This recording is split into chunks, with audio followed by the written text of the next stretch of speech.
E aí, família, tudo bem? Beleza? Pois é. Bom, eu queria hoje compartilhar um assunto com vocês que eu tenho pensado esses dias. Na verdade eu tenho visto algumas coisas.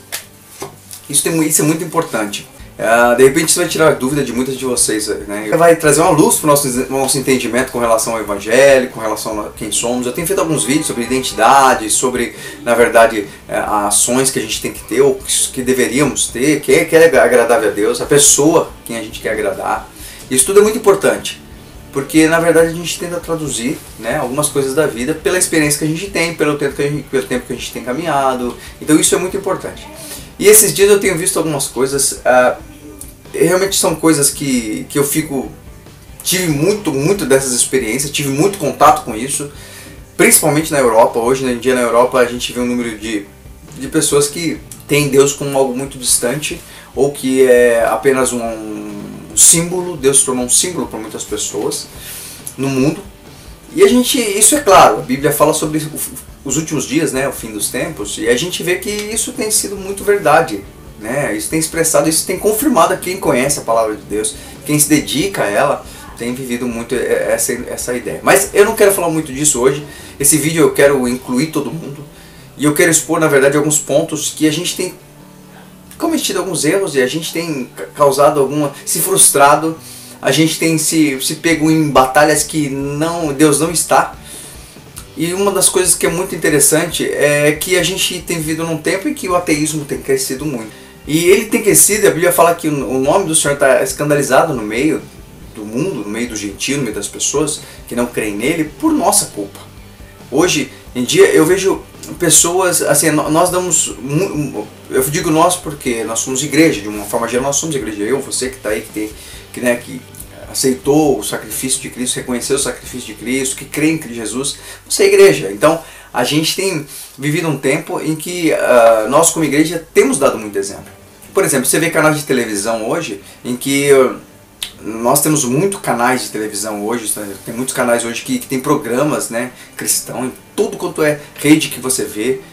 E grande parte desses programas ou pede dinheiro, ou grande parte desses programas usa o seu momento tão precioso e tão importante, que era pra gente propagar amor, trocar aquela ideia falando de quem é Jesus, porque Jesus é puro amor, e por isso que ele não entra em... Aí eu já resumo, na verdade, grande parte das coisas, porque se ele é amor, ele não entra em conflito, ele não condena, ele não julga, ele ama. Quem julga somos nós mesmos. Nós temos que julgar, nossa consciência nos julga baseado no conhecimento da verdade. Mas a gente vê muita disputa, a gente vê pessoas perdendo tempo, 2 horas que seria um culto a Deus. Culto significa você prestar adoração a alguém. Então culto significa, nosso culto, quando a gente cultua, a gente está cultuando a Deus. O certo seria cultuar a Deus, prestar culto a Deus. Mas a gente tem perdido nosso tempo muitas vezes pensando na reforma da igreja, pensando na estrutura física, que pouco importa para Deus, né? Pessoas dão desculpas dizendo que não, a gente tem que ter o melhor, nós somos filhos de Deus, nós somos... Mas será que realmente Deus quer isso para os seus filhos aqui? Eu não digo que a gente não deve ter, mas que venha da mão dele sem que a gente precise usar artifícios. Mas bem, o que me chocou essa semana, e esse vídeo eu até acredito que vai ficar um pouquinho longo, diferente dos outros que nós temos colocado como dicas do céu, que a gente tem dado algumas dicas e tal. Eu tenho visto, mas muitas pessoas, algumas vieram de lar cristão, outras não vieram de lar cristão, mas abandonaram a fé por circunstâncias, geralmente desprezo. Isso a gente tem que ficar muito ligado. Geralmente pessoas que foram desprezadas na igreja, pessoas que foram ofendidas, foram tratadas com desdém. Eu vi um canal esses dias, né, tava olhando alguns vídeos sobre isso e tal, vendo qual é a ideia que as pessoas têm de Cristo, porque nós expressamos Jesus. Então tudo que nós fazemos, as pessoas traduzem isso para Jesus, e muitas vezes ele paga o pato por uma coisa que ele não fez, nunca ensinou e não tem nada a ver com ele. E um rapaz, ele fez uma pegadinha, né? Ele tem um canal de pegadinha, ele fez uma pegadinha onde ele foi para uma igreja evangélica bem vestido, pediu para conhecer o templo, né? Fora do horário, as pessoas abriram as portas para ele conseguiu entrar e ver. Ele foi numa outra igreja evangélica, perguntou se ele podia entrar para conhecer, ele estava bem vestido, as pessoas deixaram ele entrar, ele conheceu a igreja.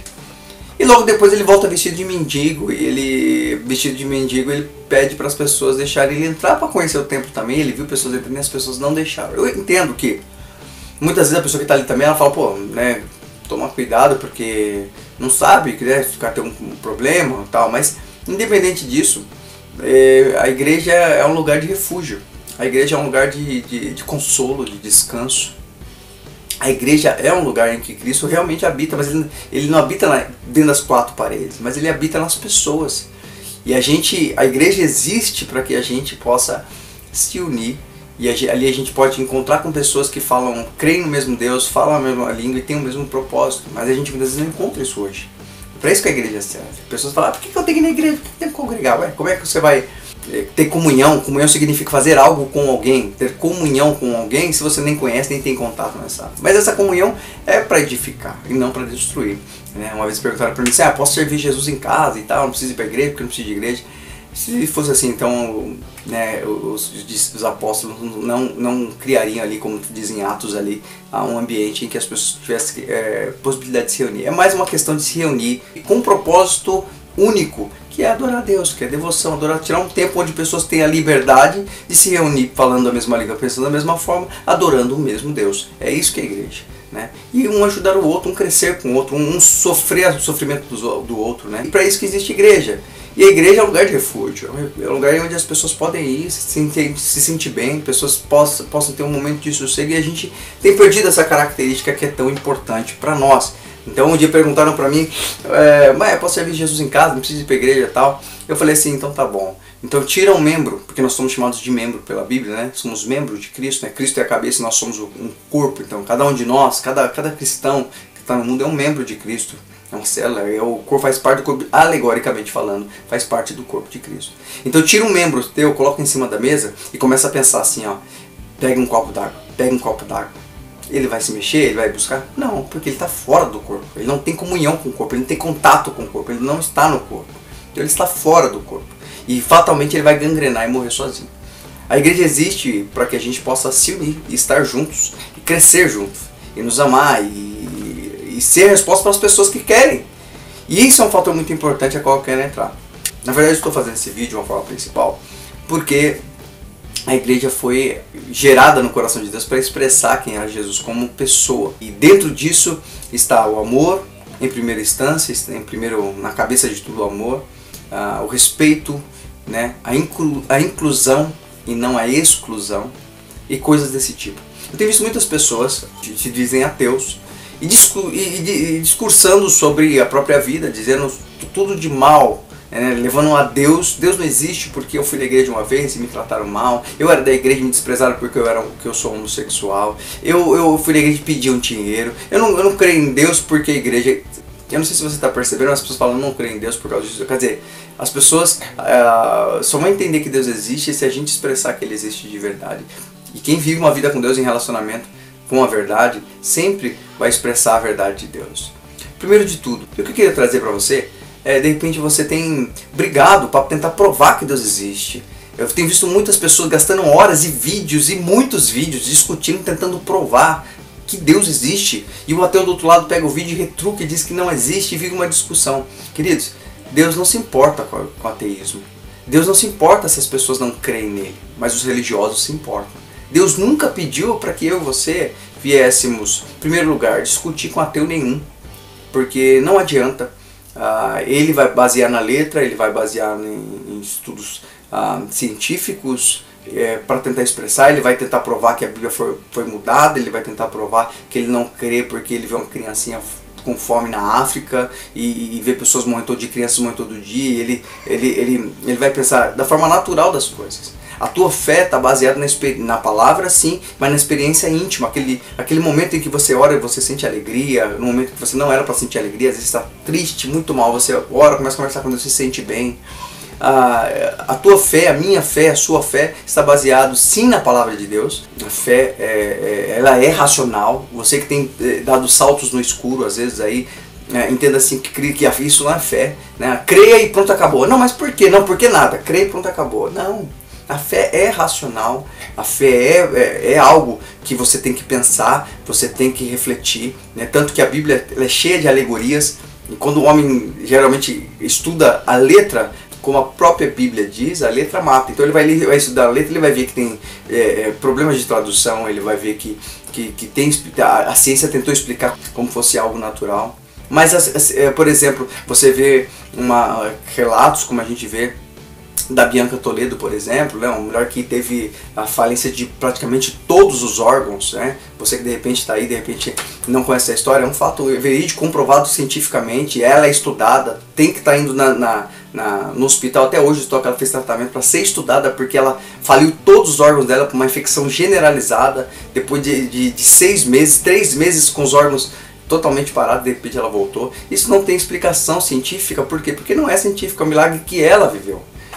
Então assim, a minha fé, a tua fé é baseada em fatos que vieram através de um relacionamento com Deus. Um relacionamento que você lê a palavra de Deus, que você tem um tempo com Deus, que você tem um conhecimento com Deus. Não quer dizer para você, você tem que conhecer a Bíblia escrita, porque Deus está nas entrelinhas, e a Bíblia é somente um manual para que a gente possa saber o caminho do relacionamento com Deus. Ela não foi feita para ser disputada, ela não foi feita para ser discutida, ela foi feita para cada um que crê, e aí entra um ponto importante, possa caminhar e encontrar Deus. Por que eu falo que é um ponto importante crer? Porque não adianta, a pessoa que não crê, ela não está aberta para que ela possa ter essa experiência pessoal. Por isso não adianta você ficar discutindo com nenhum ateu. Porque ele não está predisposto a crer, ele já está armado para não crer. E ele vai pegar sempre ações naturais, atitudes naturais, circunstâncias naturais que ele viu hoje em dia, os maus exemplos que nós estamos dando como igreja. E ele vai jogar sempre isso, ele vai pegar circunstâncias desse tipo. E vai querer discutir com você. Mas Deus não se importa com isso. Deus se importa com o ateu, mas não com o ateísmo. E a gente fica discutindo e brigando, e sendo que Deus não precisa de defensor. Eu sempre pensei assim, Deus é Senhor, e Ele é juiz, Ele pode advogar a própria causa. Deus nunca pediu para que eu e você viesse brigar por coisa alguma, e nem por disputar coisa alguma, tentar provar para ninguém. Ao contrário, Deus pediu uma coisa muito importante, que a gente amasse e respeitasse as pessoas. Eu estou falando sobre isso porque eu acho importante que a gente entenda o fator mais importante, o que destrói e derruba barreiras, o que causa diálogos saudáveis, é o respeito. Você tem que respeitar o ateu, você precisa concordar com ele. Eu não concordo com os ateus, mas eu tenho amigos que não creem em Deus, são ateus, segundo eles, mas temos um bom relacionamento. Eu não concordo com ele, não concordo com a ação dele, mas eu gosto muito da pessoa dele. Eu tenho que respeitar o que ele acha. Se um dia ele quiser saber, como tem amigos que muitas vezes, por ser historiador, às vezes quer conversar e quer ter fatos, poxa vida, mas com o coração aberto, ele quer trocar uma ideia, discussão boa, em que os dois estão dispostos a aprender, a gente conversa. Mas discutir, ofendê-lo, brigar com ele, jamais. Isso não é caminho que Cristo ensinou pra gente. Então se de repente você tem discutido com alguém dentro do provar, não, mas no meu trabalho, na minha escola, na universidade, tem pessoa, meu professor é endemoniado. Não, ele só tem a posição dele, ele escolheu não crer, ele escolheu não aceitar. Ele ainda não escolheu conhecer, ele entendeu que para ele Deus não existe, porque ele não teve experiências com Deus. Ao invés de você discutir com ele, por que você não ora por ele? Pedindo para que Deus dê uma experiência importante. Como eu vi, tem muitos amigos que não criam, hoje estão caminhando conosco na mesma fé, no mesmo conhecimento, porque tem uma experiência que nem mesmo ele conseguiu explicar. A forma de Deus nos convencer é com amor e nos surpreendendo. Então meu desejo de fazer isso, trazer para a gente uma reflexão muito legal. Isso é só um momento em que a gente possa refletir. Aí você me pergunta, Bira, mas e a defesa da fé? A fé tem que ser defendida por você, para você mesmo, não em relação aos outros. Nós temos tantas coisas hoje, nós vemos tantas coisas hoje, tudo parece que grita, a mentira parece mais verdade do que a própria verdade. E todos os dias nós temos experiências assim que tentam provar pra gente que Deus não existe. Quando você passou uma dificuldade, um momento difícil, você já teve experiência e sabe o caminho, que você já aprendeu o caminho numa dificuldade, o que fazer, e muitas vezes está tão fraco. A defesa de fé depende disso. A palavra de Deus é para você se relacionar com ela e em comunhão com o Espírito Santo, para que você se defenda. Defenda a fé não dos outros, não brigando com alguém, com o ser humano. A Bíblia fala que não é contra a luta, nossa luta não é contra a carne, nem contra o sangue, ou seja, não é com coisas materiais. Nossa luta está aqui dentro, só através do relacionamento com Deus, através da palavra dele. Então, eu queria que você entendesse hoje que isso fosse algo, um tempo novo. Respeite as pessoas. Poxa, entenda bem isso. Seja, fé é raciocínio. Fé é algo sólido, porque ela é baseada em fatos que muitas vezes você está vivendo. E é muitas vezes dentro da palavra de Deus, no conhecimento da palavra de Deus, no entendimento não da letra, mas do relacionamento com o Espírito Santo que revela esta letra. Então não adianta você tentar provar para alguém uma coisa que só você está experimentando. Seja aberto sim para abraçar, para amar, como eu falei no vídeo passado, na dica, eu dei uma das dicas do céu, né? Amar ou julgar, né? Eu falo muito sobre isso. Nós estamos aqui nessa terra para amar. Eu nunca vi Jesus fazer outra coisa, a não ser amar o pobre, amar as pessoas, não requerer nada deles, a não ser companhia, estar junto, amizade, carinho, não pedir nada em troca, não vender nada. Jesus nunca vendeu nada, Jesus nunca pregou materialismo, mas ele sempre pregou o relacionamento que traz o bem-estar, que traz a saúde. Não importa, eu sempre via Jesus como, por exemplo, você tem fatos na Bíblia onde Jesus ele expressa que o mais importante é o relacionamento com Deus. No Velho Testamento, Deus era juiz, mas Jesus veio trazer a imagem de um Deus Pai, um Deus que quer se relacionar com seus filhos. Somos filhos que ele conquistou, e ele conquistou com amor. Essa ideia que a gente está trocando aqui não é para te ofender, não é para te, mas é para trazer um norte para você. E que esse norte seja: respeite as pessoas, não discuta, não tenta provar que Deus existe para ninguém, porque ele só pode se revelar àquele que ele quer conhecê-lo. A Bíblia fala que Deus está disposto a revelar para aquele que quer conhecê-lo. Se a pessoa não quer, não é motivo de discussão, sabe? Ame as pessoas, respeite ela onde elas estão, cada um na sua posição. Se a pessoa não crê, poxa, se não crê, não tem problema, né? Mas podemos ser amigos, podemos conversar. Não tente converter ninguém, enfiar na cabeça, porque quem convence é o Espírito Santo.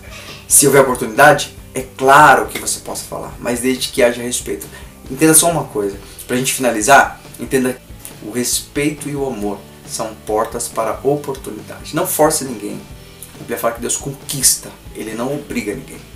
Então entenda isso. Eu espero que você tenha compreendido essa mensagem, e eu espero que a gente como igreja possa trazer um ambiente novo. Você pode ter certeza. Se você agir dessa forma, você vai contrastar com, infelizmente, um evangelho mentiroso, uma imagem mentirosa que tem sido passada de Jesus, coisa que ele não é. Ele não briga, ele não agride, ele não exclui. Ame as pessoas do jeito que elas são, ame elas. Volto a dizer, amar as pessoas não significa aceitar o que elas falam, concordar com elas. Pode discordar, mas pode caminhar junto, pode respeitá-la. O que vocês têm em comum, traga a vida. O que vocês têm de diferença, deixe de lado, deixe guardadinho ali, você não precisa entrar em discussão. Ame as pessoas, não tente provar nada, mas seja cristão. Expresse quem Cristo é. Ser cristão significa fazer o que ele fez, e a única coisa que ele fez foi amar. Beleza? Bom, espero que você tenha gostado desse vídeo, e eu espero que seja muito importante. Compartilha com seus amigos. De repente você tem um amigo que não tem conseguido entender, saber como se comporta, tem brigado, tem discutido, tem sido aquele cara chato no meio das pessoas, aquele cara que tem sido desprezado, aquela menina que ninguém quer ficar perto dela, e ela acha que ela tá certa, que ela tem que ser chata. Se Jesus foi desprezado, tem que ser também. Não, compartilha com ela esse vídeo. E eu tô falando de uma experiência que eu vivi por muitos anos, foram 16 anos. E desses 16 anos, 10 anos, eu vivi com pessoas que não falavam o meu idioma e que não entendiam muito bem o que eu pensava. E o respeito foi o caminho para que a gente pudesse ter um diálogo saudável e eu apresentar quem Jesus era de verdade no momento em que eles me pediram para que eu falasse. Não eu obriguei, não eu fiz força. Expresse Jesus com sua vida, quem ele é com sua vida, mas não com suas palavras. Elas já não valem mais como valiam antigamente, mas a sua atitude vai gritar realmente como uma carta aberta que todo mundo quer ler. Beleza? Bom, eu fico por aqui. Eu agradeço a tua companhia, eu agradeço esse momento que a gente tem tido, e a gente vai compartilhando, trocando essa ideia conforme o tempo vai passando. Beleza? Até mais.